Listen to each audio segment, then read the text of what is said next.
नमस्कार प्यारे दोस्तों, आपका बहुत बहुत स्वागत है हमारे इस सेशन में। और आज हम खो खो के बारे में, खो खो गेम्स के बारे में डिटेल से चर्चा करेंगे। इसकी स्थापना कब हुई, कहाँ हुई, इसके बारे में भी चर्चा करेंगे। तो आइए शुरू करते हैं। देखिए दोस्तों, खो खो शब्द का उद्गम महाराष्ट्र राज्य से हुआ है। इसका जो उद्गम है दोस्तों, उद्गम महाराष्ट्र राज्य से हुआ है। महाराष्ट्र राज्य से हुआ है। यह मूलतः एक भारतीय खेल है। इस खेल की शुरुआत पूना महाराष्ट्र में हुई। पूना महाराष्ट्र में हुई। इस खेल का प्रदर्शन धर्मशास्त्र में भी है, जिसमें लिखा हुआ है कि श्री कृष्ण इस प्रकार का खेल अपने मित्रों के साथ खेलते थे। खो शब्द संस्कृत के शिव शब्द से लिया गया है, जिसका अर्थ है, संस्कृत के शिव शब्द से लिया गया, जिसका अर्थ है खड़े हो और जाओ, खड़े हो जाओ, खड़े हो और जाओ, ठीक है, खड़े हो और जाओ। जब भी हम तेज खेलों की बात करते हैं तो खो खो का खेल भी हमारे दिमाग में आता है, जो कि एक साधारण सा खेल है, जो कि बिना किसी उपकरण के खेला जाता है, जिसमें न केवल एक स्वस्थ शरीर ही नहीं बल्कि स्वस्थ मस्तिष्क का भी विकास होता है। महाराष्ट्र में ये खेल अति प्रसिद्ध है। इस खेल की प्रसिद्धि एवं विकास का संबंध महाराष्ट्र राज्य के अखाड़ों व व्यायाम शालाओं के विकास से है। बड़ोदरा में हनुमान व्यायाम प्रचारक मंडल HBPM ने इस खेल का आधुनिक स्वरूप दिया। इसके सामान्य नियमों की स्थापना अखिल महाराष्ट्र शारीरिक शिक्षा मंडल और पूना की जिमखाना क्लब द्वारा 1914 में की गई। 1914 में पूना के जिमखाना के द्वारा इसकी नियमों की स्थापना की गई। ओके दोस्तों, इसके बाद हम बात करते हैं कब की गई, 1914 में। और अखिल महाराष्ट्र शारीरिक शिक्षा मंडल 1928 में बना था। इसी ने इस खेल को विकसित करने में पूरा योगदान दिया। 1936 ओलंपिक बर्लिन जर्मनी के ओलंपिक में खो खो की एक टीम ने पूना के हनुमान व्यायाम प्रसारक मंडल के प्रदर्शन करने गई। HBPM की एक टीम, देखो, बर्लिन जर्मनी में प्रदर्शन किया, किसका, खो खो का, ठीक है। इसके बाद kho kho federation of India का गठन। Kho kho federation of India का गठन 1955 में हुआ। 1936 में ओलंपिक जर्मनी में भारत की एक टीम खो खो खेल प्रदर्शन किया गया था। खो खो का प्रदर्शन किया गया था। 1996 में कोलकाता में पहली एशियाई खो खो चैंपियनशिप आयोजित की गई। इसमें 5 देशों ने भाग लिया। 1987 में एशियाई खो खो महासंघ का गठन किया गया। भारत का पहला टूर्नामेंट जो है पुरुषों का 1960 विजयवाड़ा में हुआ। विजय एक पुरुष नाम है, ऐसे आप याद रख लेना। विजय 60 साल का हो गया। भारत का पहला टूर्नामेंट महिलाओं का 1961 में हुआ, 1 साल बाद कोल्हापुर में, ठीक है, कोल्हापुर में। प्रथम अर्जुन अवार्ड जो थे सुधीर भास्कर राव प्रथम अर्जुन अवार्डी हुए इसके, ठीक है। प्रथम द्रोणाचार्य अवार्ड किसको मिला दोस्तों, गोपाल पुरुषोत्तम फड़के के लिए, गोपाल पुरुषोत्तम फड़के के लिए, और ये 2000 में दिया गया था, ठीक है। और 1970 में सुधीर भास्कर राव को क्या अर्जुन अवार्ड प्रदान किया गया था, ठीक है। Kho kho federation of India का गठन 1955 में हुआ, ठीक है।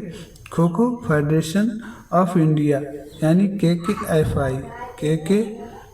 का गठन 1955 में हुआ, ठीक है दोस्तों। और इसका हेडक्वार्टर कहाँ, न्यू दिल्ली का, न्यू दिल्ली, इसका हेडक्वार्टर जो है न्यू दिल्ली है, ठीक है। ये संस्कृत के शिव शब्द से लिया गया शब्द है खो खो, ठीक। ठीक है, जिसका अर्थ होता है जाओ और पीछा करो, खड़े हो जाओ और पीछा करो। ओके, इसके वर्तमान अध्यक्ष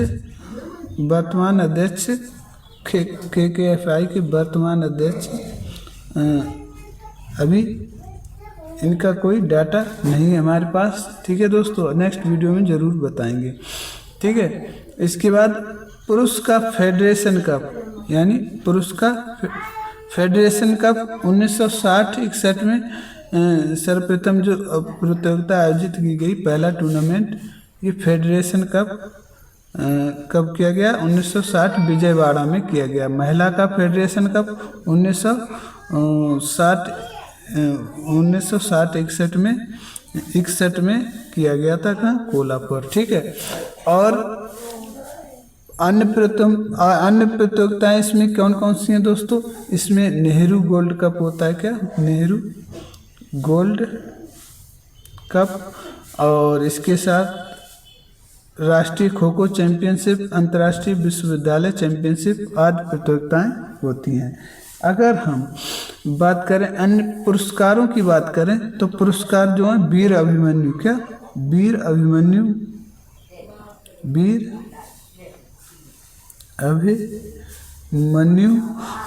अभिमन्यु पुरस्कार जो है दोस्तों, ये 18 वर्ष से कम के लिए, 18 वर्ष से कम के लिए पुरुषों की आयु के लड़कों के लिए ये कप प्रदान किया जाता है। ठीक है,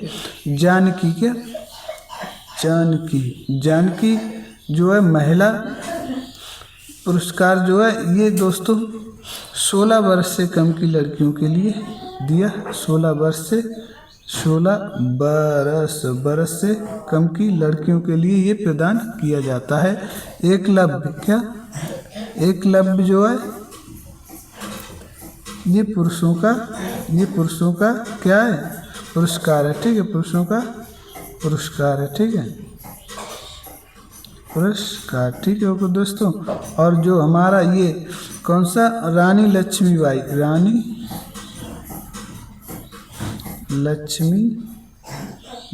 ये महिलाओं के लिए। ठीक है, वयस्क महिलाओं के लिए है। ठीक है, ये हमारे एकलव्य, ऐसे याद रखेंगे, एकलव्य जो था वो एक युवा था, यानी बड़ा वयस्क था, तो उस पुरुष पुरस्कार। और रानी लक्ष्मीबाई भी शादीशुदा थी, इस प्रकार याद रखेंगे। ये बड़े खिलाड़ियों के लिए, बड़ी महिलाओं के लिए होता है, बड़ी लड़कियों के लिए होता है। इस प्रकार आप याद रखेंगे कि वीर अभिमन्यु पुरुष 18 वर्ष से कम, इससे आप याद रखेंगे। और वीर अभिमन्यु एक बालक था, और बालक जो है 18 वर्ष से कम के बालकों में आ जाते हैं। और जानकी जो है जिस समय उनकी शादी थी उस समय 16 वर्ष की थी, जानकी माँ सीता के लिए कहते हैं। ठीक है, इसी प्रकार से आप याद रख सकते हैं। ठीक है, अब हम बात करते हैं कोर्ट की लंबाई चौड़ाई के बारे में। तो इसकी लंबाई जो है 27/16 होती है। इसकी लंबाई जो दोस्तों ये 27 मीटर होती है, और इसकी चौड़ाई जो होती है ये 16 मीटर होती है। ओके, इसके साथ साथ ही पोल टू पोल, ये हमारा पोल लगा होता है दोस्तों, ये हमारा पोल लगा है। और ये पोल टू पोल कितनी होती है? पोल टू पोल दोस्तों 24 मीटर दूरी होती है, P to P। ठीक है, यानी पोल टू पोल 24 मीटर होती है। और जो पोल टू स्क्वायर, क्या? पोल टू फर्स्ट स्क्वायर, यानी पोल से फर्स्ट स्क्वायर, ये इसकी बीच की दूरी, पोल से फर्स्ट स्क्वायर के बीच की दूरी दोस्तों 255 मीटर होती है। ठीक है, अब सीटिंग बॉक्स के बीच की दूरी, ये सीटिंग बॉक्स हैं, ये हो गया और एक ये हो गया, इनके बीच की दूरी दोस्तों 2.30 मीटर होती है, यानी 230 255। ये फ्री जोन होता है, ये फ्री जोन होता है जो हमारा 1.5 मीटर का होता है। कितने का होता है दोस्तों? ये 1.5 मीटर का होता है। क्या होता है हमारा ये फ्री जोन? क्या? सिटिंग बॉक्स की लंबाई चौड़ाई की बात करें, ये हमारे सिटिंग बॉक्स हैं, ये कितने होते हैं? 1 2 3 4 5 6 7 और 1 2 3 4 5 6 7 8 होते हैं। और इनकी लंबाई चौड़ाई कितनी होती है दोस्तों? 35 सेंटीमीटर लंबाई और 30 सेंटीमीटर चौड़ाई होती है, L इंटू बी। ठीक है, ये हमारी होगी शूटिंग बॉक्स की लंबाई चौड़ाई। अब हम बात कर लेते हैं पोल की। ये जो पोल गड़ा होता है ये दोस्तों जिस पर खिलाड़ी डाइव करता है, तो ये हमारा होता है 1.20, लंबाई इसकी होती है 1.20 मीटर, 1.20 मीटर। और इसके साथ साथ ही इसका व्यास जो होता है ये कितना मोटा होता है, इसका व्यास जो होता है दोस्तों वो 8 से 10 सेंटीमीटर होता है, 8 से 10 सेंटीमीटर होता है। ओके दोस्तों, इसके बाद इसकी परिधि, इसका डायमीटर कितना होता है, इसका डायमीटर कितना होता है, ये होता है 38.25 से 31.4, 38.25 से 31.4 का डायमीटर। ठीक है, इसके बाद प्लेयर के कुल कितने होते हैं, तो खो खो में दोस्तों प्लेयर जो होते हैं कुल हमारे प्लेयर जो होते हैं कुल 12 होते हैं, कुल 12 होते हैं। और इसमें से 9 प्लेयर खेलते हैं, 9 प्लेयर खेलते हैं और 3 एक्स्ट्रा होते हैं, 3 प्लेयर एक्स्ट्रा होते हैं। ठीक है, ओके दोस्तों। मैच के समय की बात करें तो ये वेरी इंपॉर्टेंट क्वेश्चन है जो बार बार पूछा जाता है। मैच का जो समय होता है 9 मिनट के 4 क्वार्टर होते हैं, 9 मिनट के दोस्तों इनिंग, क्वार्टर को इनिंग कहते हैं इनकी।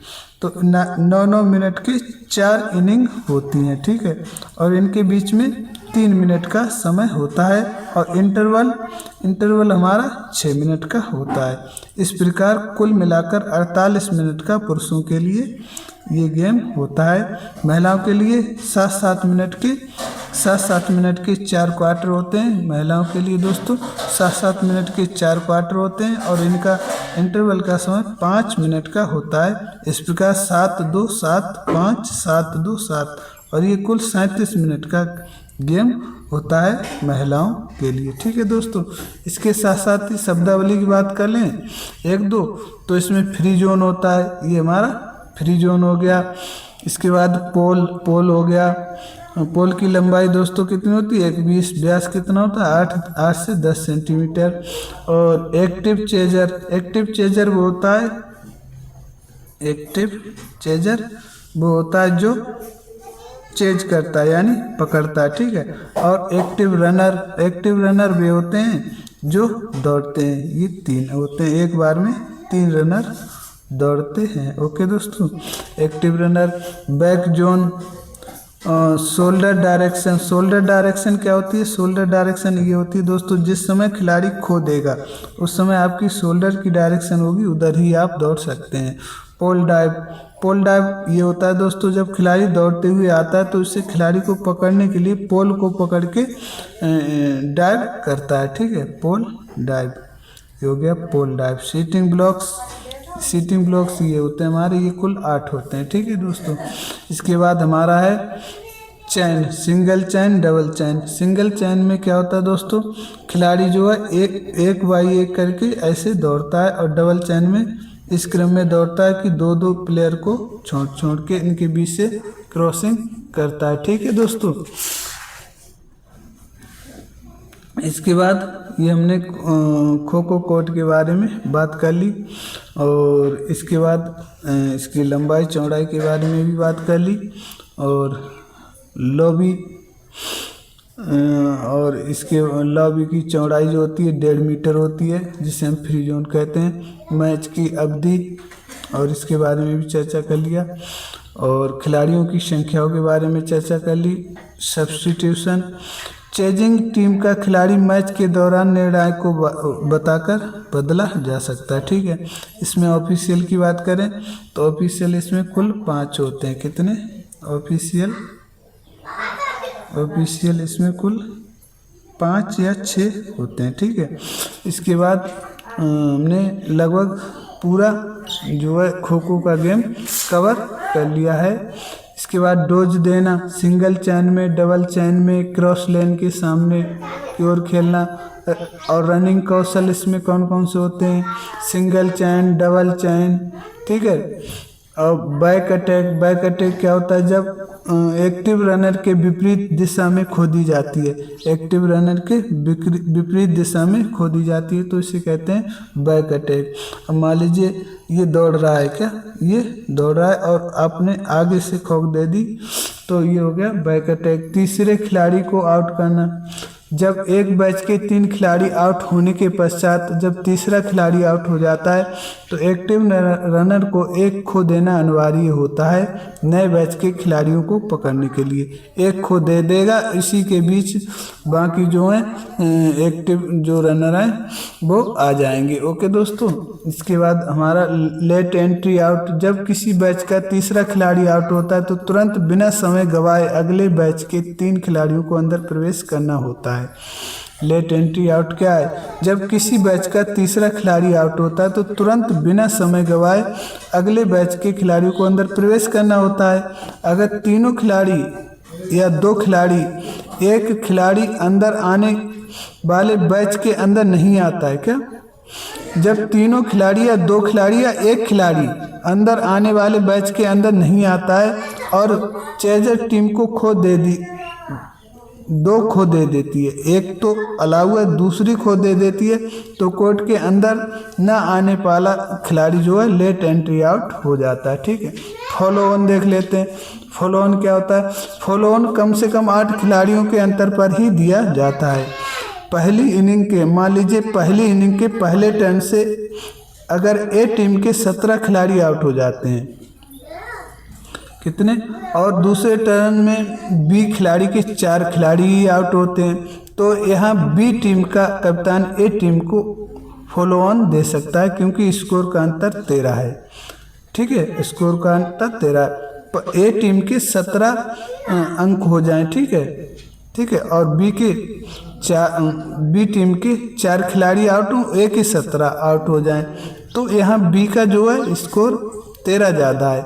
ऐसी स्थिति में फॉलो ऑन दे दिया जाता है। अगर ए टीम प्रयास करके बी टीम के 14 खिलाड़ियों को आउट कर देती है तो ए टीम विजेता हो जाती है, अन्यथा बी टीम फॉलो ऑन देकर विजय हो जाती है। ठीक है, अब इनिंग डिफीट क्या होता है, इनिंग डिफीट होता है पहली इनिंग के पहले टर्न में अगर ए टीम के 2 खिलाड़ी आउट हो जाते हैं। इनिंग डिफीट क्या होता है, मान लीजिए पहली इनिंग के पहले टर्न में अगर ए टीम के 2 खिलाड़ी आउट हो जाते हैं और दूसरे टर्न में बी टीम के 18 खिलाड़ी आउट हो जाते हैं और दूसरी इनिंग में ए टीम के 16 खिलाड़ी कम आउट होते हैं, तो यहाँ ए टीम इनिंग डिफीट से विजयी हो जाती है। खिलाड़ी बदलना, चेजिंग टीम का खिलाड़ी मैच के दौरान निर्णायक को बताकर बदला जा सकता है। रोलिंग सब्स्टिट्यूशन, रनिंग टीम के खिलाड़ी को इनिंग शुरू होने से पहले इनिंग के बाद ही बदला जा सकता है। ठीक है, टेम्परेरी सब्स्टिट्यूशन, इस खेल में चोटग्रस्त खिलाड़ी के लिए ये नियम बनाया गया है कि चेजिंग के दौरान किसी खिलाड़ी को चोट लग जाती है तो अंपायर को बताकर उस खिलाड़ी को 2 मिनट के लिए मैदान से बाहर बुलाकर दूसरे खिलाड़ी को अंदर बैठाया जा सकता है। ये हमारा टेम्परेरी सिस्टम हो गया। ठीक है, बाहर आए हुए खिलाड़ी को पुनः उस खिलाड़ी के स्थान पर 2 मिनट के अंदर बदलना टेम्परेरी सब्स्टिट्यूशन कहलाता है, अन्यथा उस खिलाड़ी को परमानेंट सब्स्टिट्यूट कर दिया जाता है, कोई दिक्कत नहीं। ठीक है, इस प्रकार हमारा जो है खो खो गेम कंप्लीट हो जाता है। उम्मीद करते हैं आपको ये सेशन अच्छा लगा होगा। देखिए दोस्तों, लिखवाया तो नहीं हमने, लेकिन आपको रूल्स रेगुलेशन बता सभी दिए, आप चाहें तो नोट्स बना सकते हैं। आपको इस सेशन से मदद मिलती है तो प्लीज़ चैनल को सब्सक्राइब करें, वीडियो को लाइक करें, जिससे कि हम नेक्स्ट वीडियो में आपके साथ फिर हाजिर हों एक नए गेम्स की जानकारी के साथ। जय हिंद, जय भारत।